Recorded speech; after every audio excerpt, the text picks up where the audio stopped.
தீயை அணைக்கும் கருவிகளின் பயன்பாடு குறித்த இந்த அமர்வுக்கு உங்களை வரவேற்கிறோம். அமர்வை தொடங்கலாம். இந்த பதிவின் நோக்கங்களை இப்போது பார்ப்போம். பதிவின் முடிவில் நீங்கள் பின்வருவனவற்றை செய்ய முடியும்.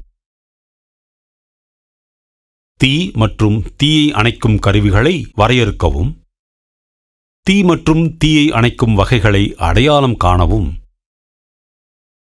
தீயை அணைக்கும் கருவிகளை பயன்படுத்துவதற்கான நடைமுறையை குறிப்பிடவும். முதலில் நெருப்பை பற்றி அறிந்து கொள்வோம். நெருப்பு என்பது எரியக்கூடிய பொருட்களை எரிப்பது. தேவையற்ற இடத்திலோ அல்லது சந்தர்ப்பத்திலோ ஏற்படும் தீ மற்றும் கட்டுப்படுத்த முடியாத அளவு சேதத்தை ஏற்படுத்தலாம் அல்லது சொத்து மற்றும் பொருட்களை அழிக்கலாம்.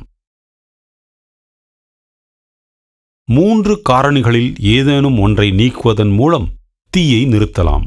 அதாவது எரிபொருள், வெப்பம் மற்றும் ஆக்சிஜன். நெருப்பு தொடர்ந்து எரிவதற்கு இந்த காரணிகள் ஒரு கலவையாக இருக்க வேண்டும். இவை ஒவ்வொன்றையும் சுருக்கமாக பார்ப்போம்.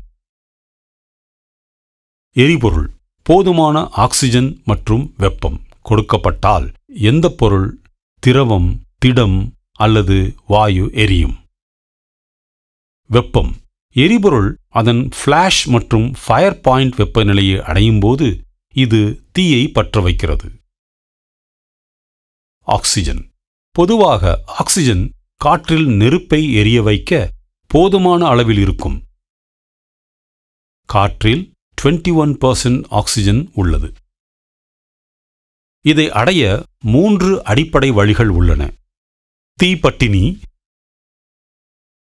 தீயை அணைத்தல், தீயை குளிர்வித்தல். நெருப்புக்கு அருகில் உள்ள எரிபொருளை அகற்றுவதன் மூலம் எரிபொருளின் நெருப்பை பட்டினி போடுதல். மூச்சுத் திணறல், நுரை, மணல் போன்றவற்றால் போர்வையால் ஆக்சிஜன் சப்ளையிலிருந்து நெருப்பை தனிமைப்படுத்துவதன் மூலம் மூச்சுத் திணறல் செய்யப்படுகிறது.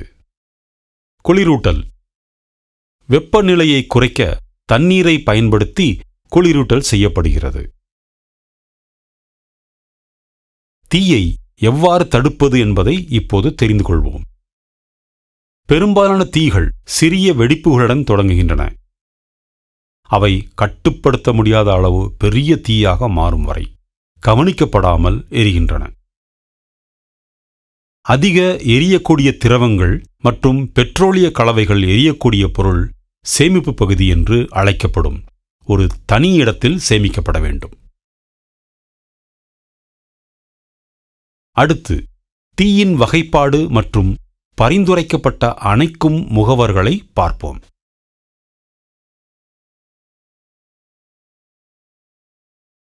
எரிபொருளின் தன்மையை அடிப்படையாகக் கொண்டு class A, B, C and D என 4 வகைகளாக தீ வகைப்படுத்தப்படுகிறது.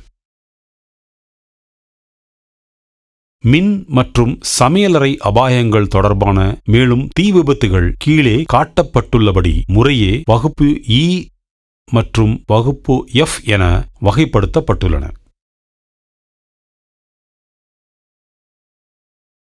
எக்ஸ்டிங்விஷிங் ஏஜென்ட் என்றால் என்ன என்பதை இப்போது பார்ப்போம்.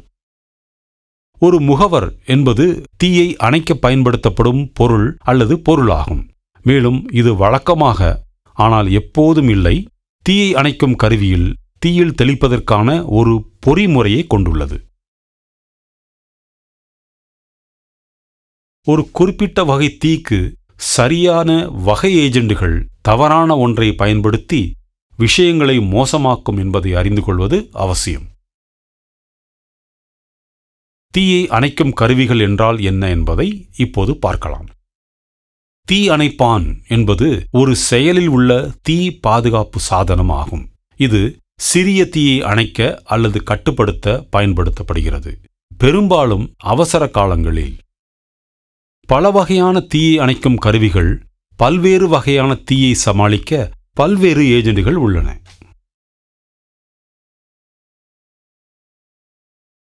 முக்கியமாக 5 வகையான தீயை அணைக்கும் கருவிகள் உள்ளன. அவை தண்ணீர், நுரை, தூள், கார்பன் டை ஆக்சைடு, வெட் கெமிக்கல். இவை ஒவ்வொன்றையும் விரிவாக பார்ப்போம். முதலில் நீர் சார்ந்த அணைப்பான் பற்றி பார்ப்போம். நீர் அடிப்படையிலான அணைப்பான்கள் மிகவும் பொதுவானவை மற்றும் திடமான பொருட்களில் மட்டுமே பயன்படுத்தப்பட வேண்டும்.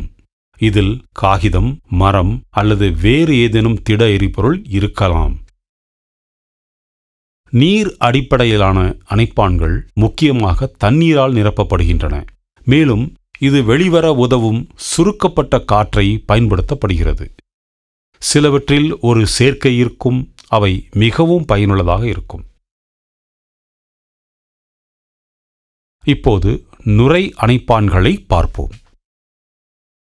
பெட்ரோல் அல்லது டீசல், தீ போன்ற எரியும் திரவங்களில் நுரை அணைப்பான்கள் பயன்படுத்தப்படுகின்றன. தண்ணீரை அணைக்கும் கருவிகளைப் போலவே திட எரிபொருளின் தீயிலும் அவற்றை பயன்படுத்தலாம். நுரை தீ அணைப்பான்கள் நீர் அடிப்படையிலானவை. எனவே அவை திட எரிபொருளில் பயன்படுத்தப்படலாம் மற்றும் குளிரூட்டும் விளைவையும் கொண்டுள்ளன. அவற்றில் ஆக்வஸ் ஃபில் ஃபார்மிங் ஃபோம் உள்ளது. இது தீயை அணைக்கும் மற்றும் எந்த எரியக்கூடிய நீராவிகளிலும் மூடுகிறது. இது தீ எரிவதை தடுக்கும். அதனால்தான் அவை எரியக்கூடிய திரவங்களுக்கு சிகிச்சை அளிக்க பயன்படுகின்றன. இப்போது கார்பன் டை ஆக்சைடு அணைப்பான்களை பற்றி அறிந்து கொள்வோம். கார்பன் டை ஆக்சைடு அணைப்பான்கள் பொதுவாக மின் சாதனங்களில் பயன்படுத்தப்படுகின்றன. நுரை அணைப்பான்களைப் போலவே எரியக்கூடிய திரவங்களை அணைக்கவும் அவை பயன்படுத்தப்படலாம். கார்பன் டை ஆக்சைடு அணைப்பான்கள் பொதுவாக திறந்த வெளியில் பயனுள்ளதாக இருக்காது. கார்பன் டை ஆக்சைடு அணைப்பான்கள் மின்சார தீக்கு ஏற்றதாக இருப்பதால் அவை பொதுவாக அலுவலகங்கள் அல்லது மின் சாதனங்கள் அதிகமுள்ள இடங்களில் காணப்படுகின்றன. கார்பன் டை ஆக்சைடு அணைப்பான்கள் கருப்பு லேபிளை பயன்படுத்துகின்றன. அடுத்து ட்ரை பவுடர் அணைப்பான்கள் பற்றி அறிந்து கொள்வோம். மின்சார சாதனங்கள் உட்பட பெரும்பாலான தீ வகைகளில் ட்ரை பவுடர் அணைப்பான்களை பயன்படுத்தப்படலாம்.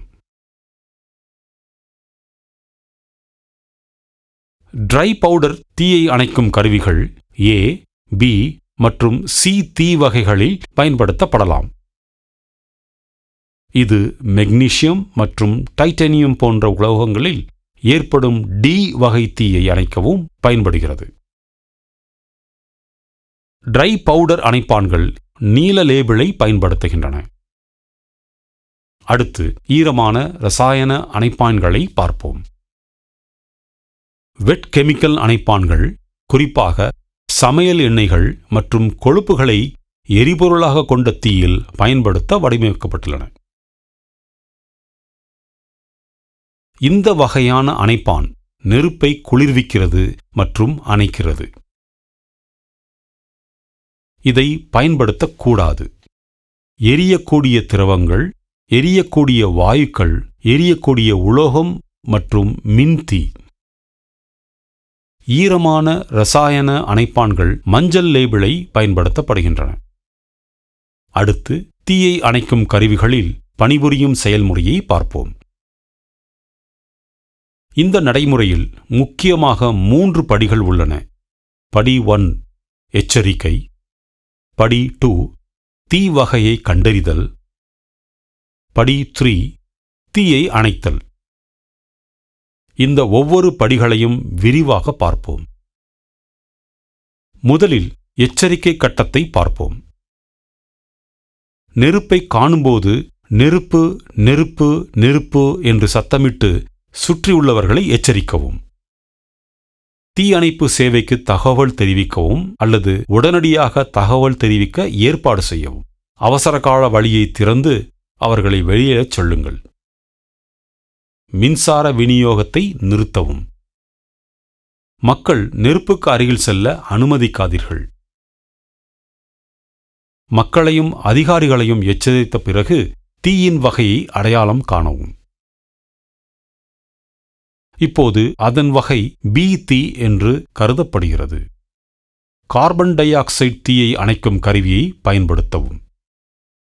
கார்பன் டை ஆக்சைடு தீயை அணைக்கும் கருவியை கண்டுபிடித்து எடுத்த பிறகு அதன் காலாவதியை சரிபார்க்கவும், அதாவது டேட். முத்திரையை உடைக்கவும். கைப்பிடியிலிருந்து பாதுகாப்பு முள்ளை இழுக்கவும். தீயை அணைக்கும் முன் முனை அல்லது குழாயை நெருப்பின் அடிப்பகுதியில் குறிவைக்கவும். உங்களை தாழ்வாக வைத்துக் கொள்ளுங்கள். ஏஜென்ட்டை வெளியேற்ற கைப்பிடி ஹேண்டில் லீவரை மெதுவாக அழுத்தவும். தீ அணைக்கப்படும் வரை எரிபொருளின் மீது சுமார் 15 சென்டிமீட்டர். மறுபரிசீலனை செய்ய நாங்கள் பின்வருவனவற்றை கற்றுக்கொண்டோம். தீ மற்றும் தீயை அணைக்கும் கருவிகளை வரையறுக்கவும்.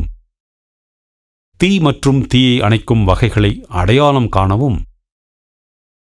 தீயை அணைக்கும் கருவிகளை பயன்படுத்துவதற்கான நடைமுறையை குறிப்பிடவும்.